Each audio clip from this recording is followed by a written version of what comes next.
Hello and welcome. Today we're going to be going over the cardiac and respiratory physical assessment.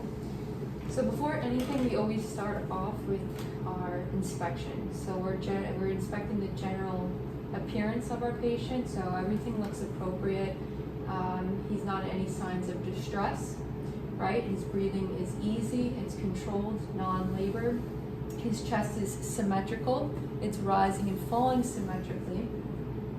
We don't see anything out of the ordinary. Another thing is we can take a peek. As we look to the side, we look for something called barrel chest, which he doesn't have. He has a normal AP diameter, so the anterior and posterior diameter. Everything looks normal. We don't see any lesions. We don't see any abnormalities. And then the next thing too is we can just inspect the skin as well. The skin is cool, it's dry. Then we take a moment to look at the face. We look for any type of cyanosis in the lips. Okay, jaundice too, you can look for things like that. Another thing that we can take a look to while we're inspecting is for any signs of edema. So edema can take place in the upper and lower extremities bilaterally, so on both sides. It's mostly in the areas where, gravity and blood pools, right, related to gravity. So in our feet. It doesn't look like he has any edema anywhere. Everything is within normal findings.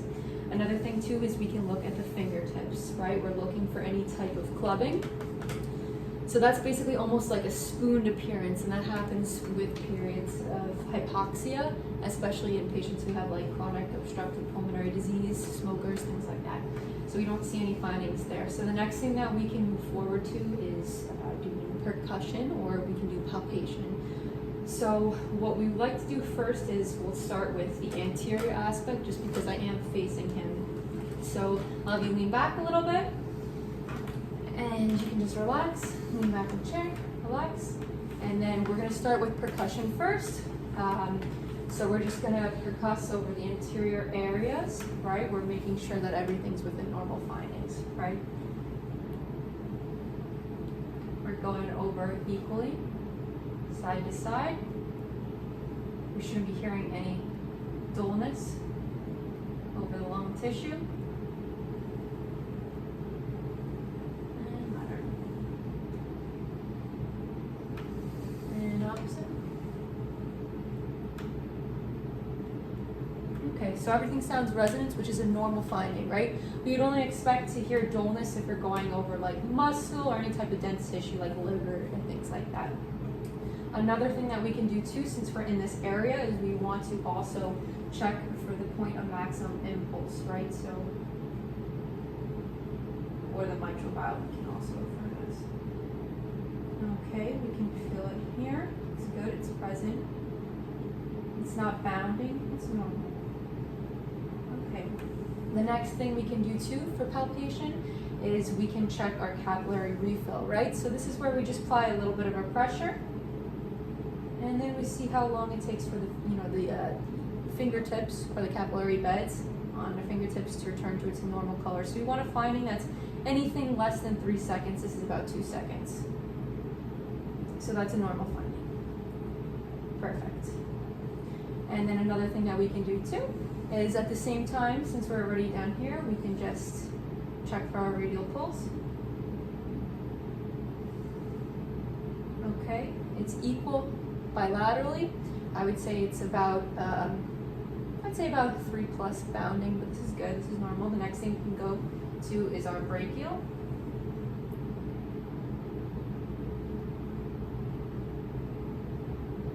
Okay, I would say this is about a 2+, equal bilaterally. So 2+ would be like an expected finding.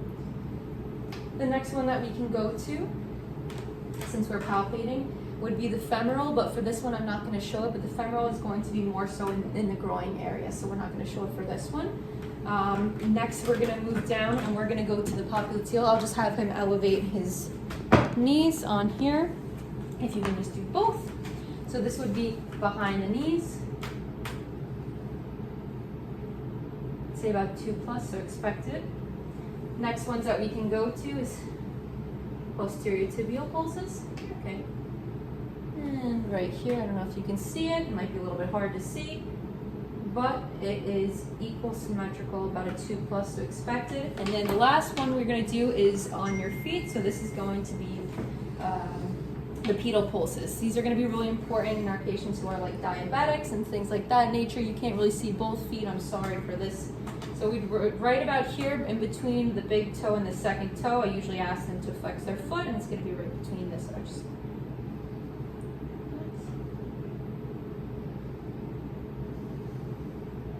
Okay, it's present. Now with the pedal pulse, you just have to be really careful because you don't want to press too hard because you can occlude it. So for those, it's equal, symmetrical, bilateral, about a 2+ so expected findings. So now we went through the whole interior aspect of it, both the respiratory and cardiac, inspection and palpation. So now we're going to go to the back. We're going to go to the posterior aspect of it. So I'm going to, now go to percuss his back and also taking a quick look at it as well. Okay, so we're going to do the same thing. So what I'm going to have you do is lean forward, cross your arms, almost like a tripod position. Okay, perfect. Spread the scapulas. Perfect, better. Okay, and you can come a little bit forward just so you can see better. Okay. Perfect. Okay, so next, inspect.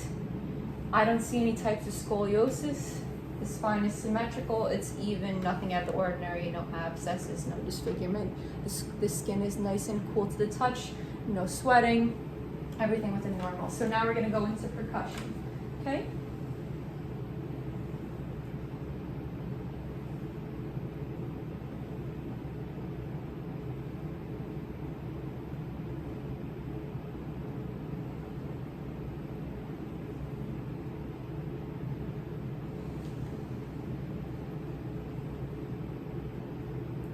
Okay, and then next we're going to go into the lateral aspect of it. Okay, it might be a little hard to see from this angle.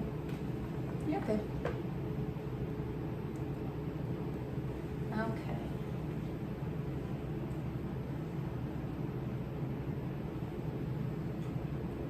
Okay, everything sounds resonant. I don't see any type of dullness in any of the lung tissue areas, right? So a next thing that we can do is something called the diaphragmatic excursion, and just because of anatomy, we want to, you can hear it best on that right side, right? Because unfortunately the liver and things like that, so the diaphragm actually rests a little bit higher on that right side. So we're going to start on our right side. Is what we'll do is we're going to ask the patient to take a nice deep breath in, hold it, and then we're going to percuss, usually starting at the scapula, the second intercostal space.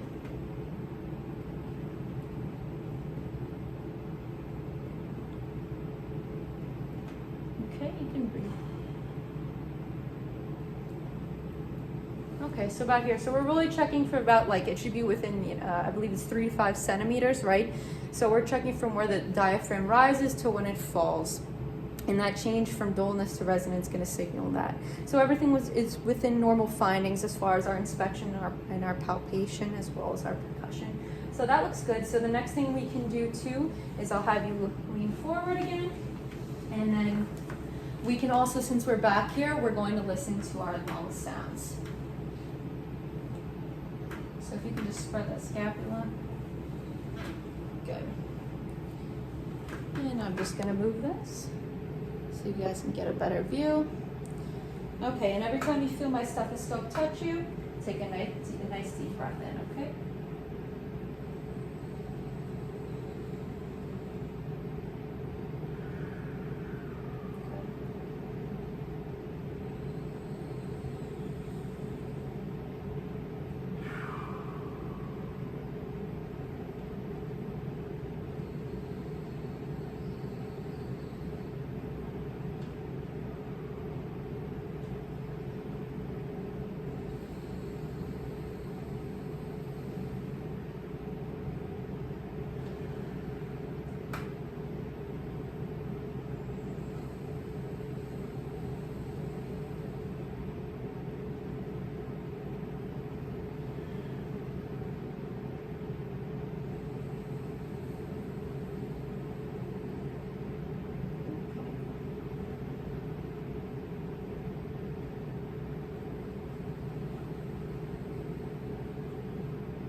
And then also too, while we're back here, we can just take a listen to the lateral lungs too.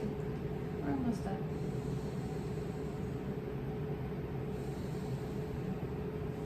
And this up. One more. Okay, good.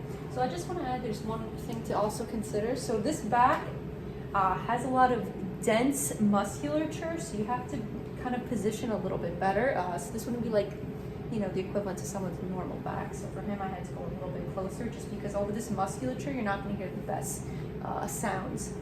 Another thing you also have to consider is on the posterior aspect when you're auscultating, you'll hear any type of adventitious lung sounds, usually in the lower lobes, this area here and here.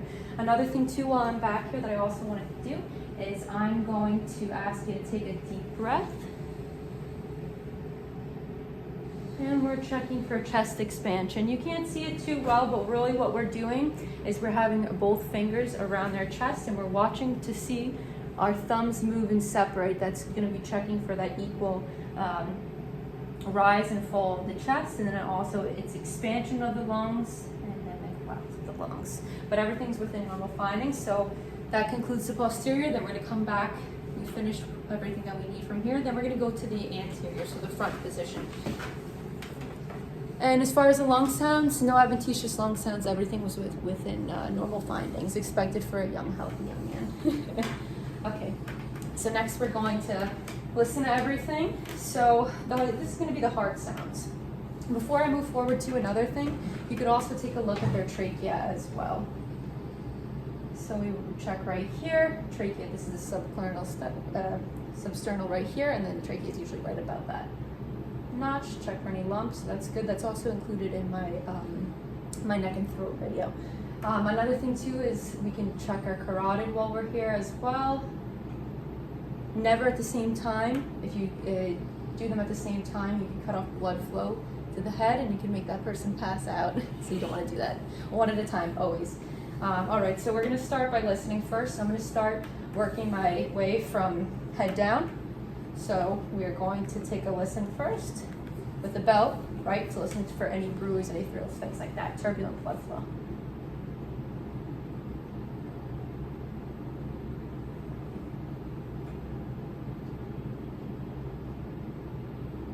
Okay, nothing abnormal, which is great. And now we're just gonna, you can just relax. I'm just gonna be listening to your heart, okay? Move your cross.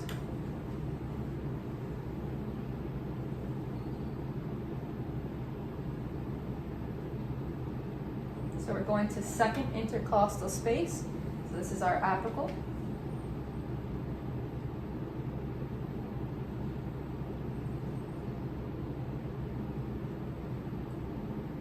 So aortic valve, pulmonic valve, second intercostal space, third intercostal space, tricuspid valve,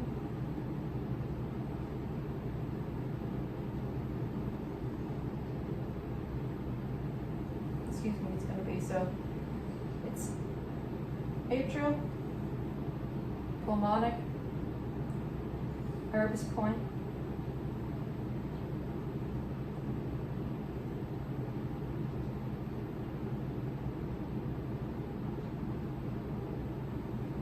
then tricuspid, then mitral valve, fifth intercostal space, midclavicular airline, and this is going to be our mitral valve. This is going to be also the point of maximum impulse. Another thing while you're doing here, you can also take a finger, palpate the carotid. At the same time, you're looking for that equality in both beats. So you're listening and then you're feeling, you're making sure that they're symmetrical, right? So that's going to signal S1 or that glub. Okay, everything's good there. Another thing too, if you really wanted to, you can also palpate his abdomen, and that's when you can, feel for any type of abnormalities, right, in the abdominal aorta. You can also give it a listen too.